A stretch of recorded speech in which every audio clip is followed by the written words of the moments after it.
Fanfic Corner, presented by Jennifer. Family Ties, Chapter 1.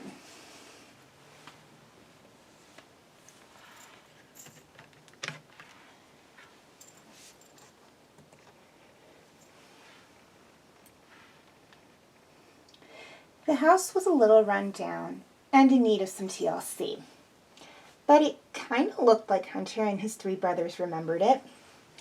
True, no one had lived in the house since their family moved out when they were teenagers, but the house was still in good condition. When they had moved, the brothers hadn't wanted to. All of their friends were in town. Not to mention, they had 4 hamsters, 2 gerbils, countless goldfish, and a dog named Fives buried in the backyard. But as a father now himself, Hunter had understood that their father had moved the family to give his sons a better life. That was exactly why he was moving back, to give his own daughter Omega a better, safer life than she had in the city. After his wife died 10 years ago, Hunter had raised Omega alone. They had a comfortable life in the city, but in the past few years, things in the neighborhood had gone downhill with the gangs, drugs, violence, and other crimes. Then, after 3 mass shootings, the last one dangerously close to Omega's school, Hunter had decided it was time to move to the country. "This is where you grew up?" Omega said, looking at her dad. "And your uncles," Hunter said, "until your grandfather moved us to the city." Hunter and his brothers, Tech and Wrecker, who were triplets, were almost 13 when they moved, and their older brother, Echo, had just turned 15. It had been a difficult adjustment for them, and Hunter could only hope that, at 11, Omega would have an easier time. The living room was filled with furniture and boxes waiting to be unpacked. In the kitchen, the counter and table held more boxes. 2 of the 5 bedrooms upstairs had the rest of the boxes. Hunter had taken what had once been his parents' room, while Omega's new room was the one that Hunter had shared with his brothers. Hunter could still picture how his daughter's new room looked the last time he'd seen it. Blue walls with blue carpeting and curtains, 2 sets of bunk beds with sports, car, rocket, and wildlife bedding, 4 desks and chairs, sports posters all over the walls, models of ships, cars, rockets, and dinosaurs on the shelves, and G.I. Joes, Transformers, Matchbox and Hot Wheel cars, and comic books scattered on the floor. Now the walls were painted lilac with lilac carpeting.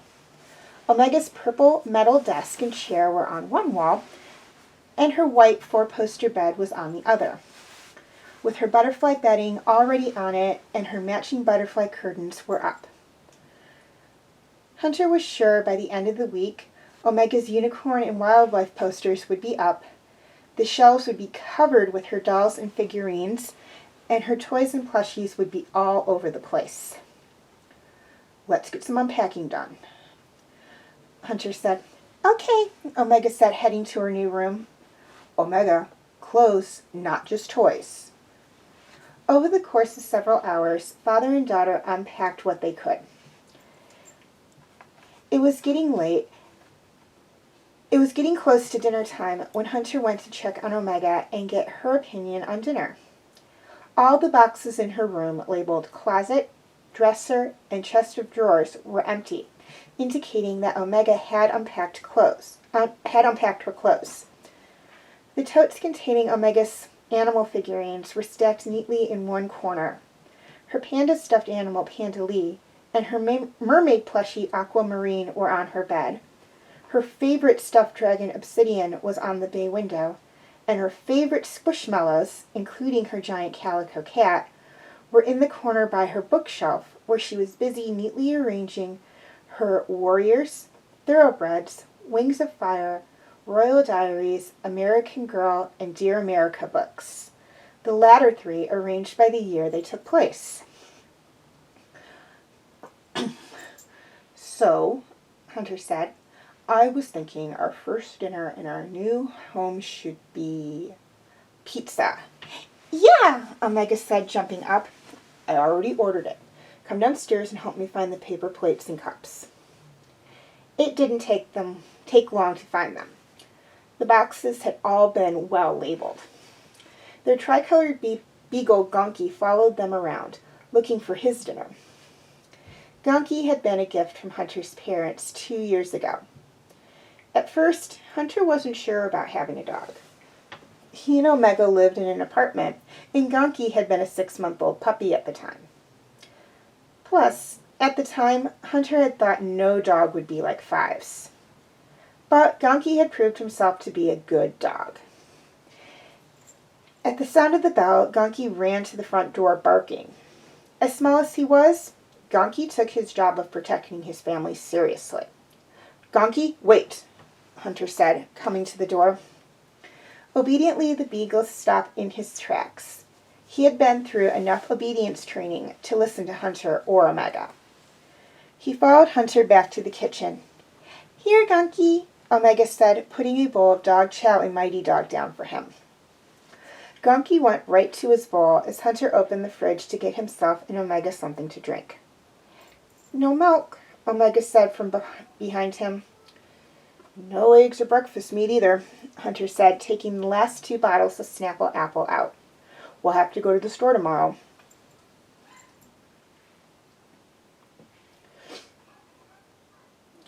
Hunter was awakened by a noise to see Omega in his room, clutching Panda Lee and Aquamarine. What are you doing up? He asked. I heard something, Omega said. Outside. A howl sounded in the distance, causing Omega to scramble into her dad's bed. It's just a wolf, Omega, Hunter said, or more than likely a coyote, and it's far off. But it didn't seem to work. Omega wasn't used to the sounds of the country. Having grown up in the city, she was used to sirens, alarms, and boom boxes, not crickets, owls, and the occasional wolf or coyote. She didn't crawl in bed with him often anymore. Mostly it was when she wasn't feeling good or when she was scared. The last time had been the night of the shooting near her school. It took nearly a month before she would sleep in her own bed. Everything's going to be okay, Hunter said. You can stay here tonight, but tomorrow you're sleeping in your own bed. Okay, Daddy. Omega snuggled closer. I love you, Hunter told her as she started to fall asleep. I love you more, Omega said without opening her eyes. I love you most.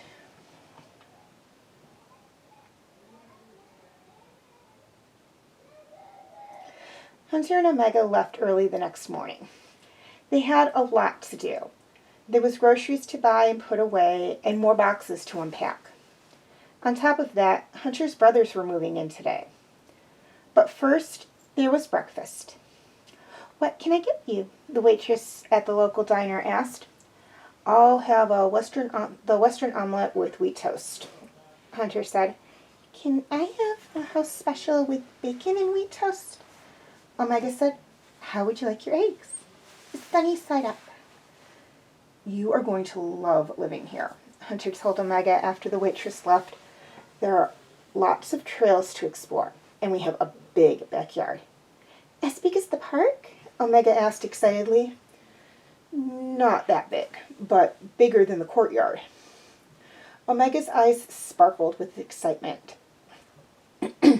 She had heard her dad's stories about growing up in the country. "What else is there?" she asked. "There's a well on the property. We used to get some of our water from it. Your grandmother had a vegetable garden, and your uncles and I had a fort in one of the trees. And a secret one in the woods on the property." "I want to see them." "Once we're completely moved in, we'll go exploring. Your uncles will more than likely want to join us." "Dad, can we have a garden like Grandma did?" "Do you want one?" Omega nodded. "Then we can get some plants.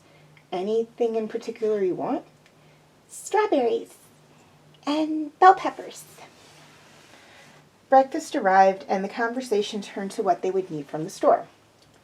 "Now remember," Hunter said when they entered the grocery store after leaving the diner, "we're just getting basic groceries." The grocery store was smaller than the one they went to in the city, but it was a lot nicer. Potted plants and flats of flowers were out front where employees were arranging them after bringing them out. Fresh produce was being set out as father and daughter entered. "How about stew for dinner?" Hunter said as they got a cart. "Yeah, I love stew," Omega said excitedly. She helped her dad pick out some vegetables for the stew, as well as some for the rest of the week. "What kind of lunch meat do you want for your sandwiches this week?" Hunter asked his daughter at the deli counter. "Salami," Omega said. "No, ham. No, bologna." "Can I get half a pound of bologna, half a pound of roast beef, and a pound of Kobe Jack?" Hunter said to the woman behind the counter. On the way to the meat department, they passed the bakery, and Omega spotted the cupcakes. "Can I get a cupcake, Daddy?" she asked. "Please." Hunter smiled.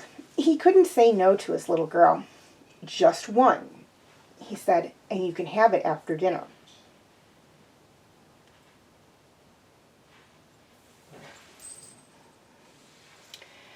"Get the slow cooker out," Hunter told Omega when they got the last of the groceries put away. "Where is it?" Omega asked, searching the kitchen. "In the box marked kitchen appliances," Hunter said, opening a box marked cooking utensils and pulling out 2 cutting boards, one shaped like a cow and the other like a sheep, and a knife. Omega opened the box and pulled out all 3 pieces of the slow cooker. "Now what can I do?" Omega asked once the slow cooker was on the counter and assembled. "First wash your hands, then you can help me make dinner," Hunter said. After washing her hands, Omega climbed up on one of the stools. Hunter was already cutting some of the bigger pieces of meat in half on the cow cutting board. Once the meat was in the slow cooker, Omega put in the stew mix with the carrots and mushrooms, along with a little beef broth, while Hunter cut up the potatoes and half a red onion on the sheep cutting board. "Okay," Hunter said once the stew was done. "Let's try and get some more unpacking done before your uncles get here." They had just finished when a car pulled into the driveway. The first of Hunter's brothers had arrived. "Uncle Echo," Omega said, running up to him. "Hi, Omega," Echo said, giving her a hug. "Someone else wants to say hi." "Moochie," Omega said when her uncle opened the door to the back of his car and she saw his pet bearded dragon. "Give me a hand with this, Hunter," Echo said as he took one side of the terrarium. "Omega," Hunter said, taking the other end, "open the door and stay out of the way." Omega opened the door and stood off to the side as her dad and uncle carried the terrarium into the house and up the stairs to Echo's room. "That should do it," Echo said once the terrarium was on his dresser. And not a moment too soon, another car had pulled into the driveway. "Is anyone home?" Tech called as he got out of his car. "Uncle Tech," Omega said excitedly as she ran from the house and he got a pet carrier off of his passenger seat. "Who's this?" "This is Marauder," Tech said as a purebred Siamese cat looked back out at Omega. "She's a little over a year old." "She's pretty," Omega said, putting a finger through the wire door. "Be careful. She's a little scared right now." "Why don't you take her up to your room so she can get comfortable?" Hunter said. Another vehicle pulled into the driveway. The last of the brothers had arrived. "Hey, guys," Wrecker said, getting out of the truck. "Uncle Wrecker," Omega said. She ran up to him, but stopped short when he let a big Rottweiler out of his truck. "Dad?" Omega said, backing up until she was able to hide behind Hunter. "What's wrong with the kid?" Wrecker asked, taking hold of the dog's leash. "It's nothing," Hunter said. "Rottweilers, Doberman, and Pit Bulls just weren't dogs you wanted to cross paths with in our old neighborhood. Lulu's not like that. She's real nice and loves kids." "Just give Omega time. She's used to small dogs like Gonki."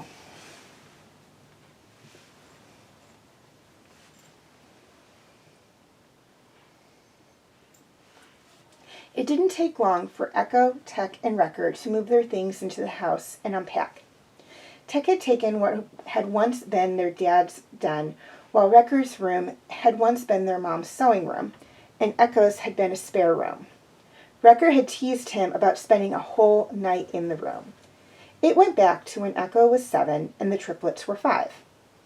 Echo had moved out of the room he shared with Hunter, Tech, and Wrecker and into the spare room, but didn't even last half a night before he moved back in because he missed his brothers. "Dinner," Hunter called, putting the stew on the table. "Is that Mom's recipe?" Echo asked as everyone took a seat at the table. "Complete with her secret ingredients." A whine came from under the table, and Gonki and Lula looked up at them. Marauder sat in the doorway. "Omega," Hunter said, "feed the animals before you sit down." "I'll help you, kid," Wrecker said, getting up. "Lula's on a strict diet from her vet." "I'll help too," Tech said. "Marauder has different dietary needs than Gonki and Luna." Omega carefully measured out the dog chow into Gonki's bowl before mixing in his mighty dog. Then she turned her attention to Lula. Under Wrecker's instructions, she measured out a scoop and a half of dog chow into Lula's bowl before mixing in half a container of Beneful. After putting both bowls down for the dogs, it was time for Marauder's dinner. "This is what she likes," Tech said, getting out a can of Fancy Feast. "That doesn't look like much," Omega said. "She's had Friskies and 9 Lives before, but she leaves half of it. It was more cost-effective to give her Fancy Feast." Omega began to reach for the cat chow. "Just canned food," Tech said. "She gets dry only in the morning." Omega spooned the food into Marauder's bowl before putting it on the bay window. "This does smell good," Tech said as the family began helping themselves to the stew. "What are these?" Wrecker asked, picking up one of the rolls. "King's Hawaiian rolls," Hunter said. "They're sweet rolls and really good." "May I have some milk, please?" Omega said. "Here you go, Omega," Echo said, passing her the milk. Omega carefully poured some into her glass. "Oops," she said when she spilled a little on the table. "That's okay, Princess," Hunter said, reaching for the paper towel on the counter. "Accidents happen. That's what paper towels is for." The conversation soon turned to what everyone had been doing since they last saw each other at Christmas. "So," Hunter said once dinner was over, "who's going to clean the kitchen?" "I can," said Omega. "You, young lady, are going to the piano to practice, so you'll be ready when I find you a music teacher." "I can get the kitchen," Echo said. When Echo cleaned the kitchen and Wrecker took the trash out, Tech helped Hunter come up with a schedule for the household chores. Piano music drifted in from the living room, indicating that Omega was indeed practicing. I think that's fair, Tech said, looking at the schedule. Everything is equally assigned. Dad, Omega said after finishing her last song, am I done? Hunter looked at the timer. 5 more minutes, princess, he said. Omega started another song, one she and her music teacher had been working on before the move.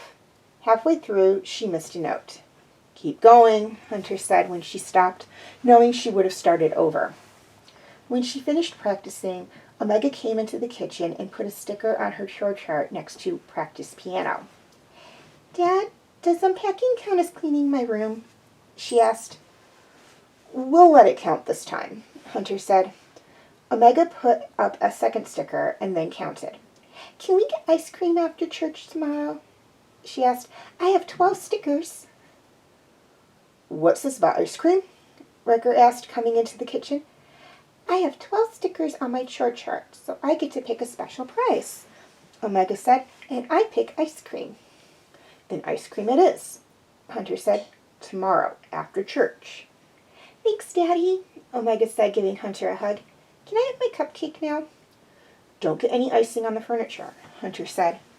Omega ran to the fridge and took out her cupcake.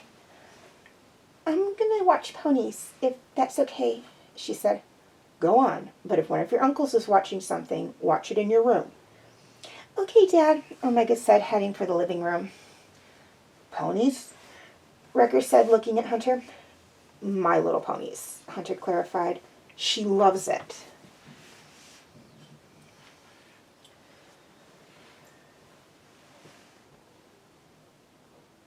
At 9:30, Omega came downstairs to say goodnight. She was wearing her new My Little Pony nightgown with a purple robe and slippers, her hair still wet from her bath. Did you brush your teeth? Hunter asked when she came up to him, and she nodded. Picked out your clothes for tomorrow? Another nod. Then say goodnight to your uncles. Good night, Uncle Echo, Omega said, giving him a hug. Good night, Omega, Echo said, hugging her back. Wildcats tomorrow morning? Sounds like a plan. Good night, Uncle Wrecker, Omega said, sidestepping the dogs. Good night, kid, Wrecker said, scooping her up into a bear hug. We'll play some more tomorrow. Good night, Uncle Tuck, Omega said, giving him a hug after Wrecker put her down. Good night, Omega, Tuck said. Sweet dreams. Finally, Omega ran back to Hunter and gave her dad a big hug. Good night, Daddy, she said. Good night, Princess, Hunter said, hugging her back. I love you. I love you more. I love you most.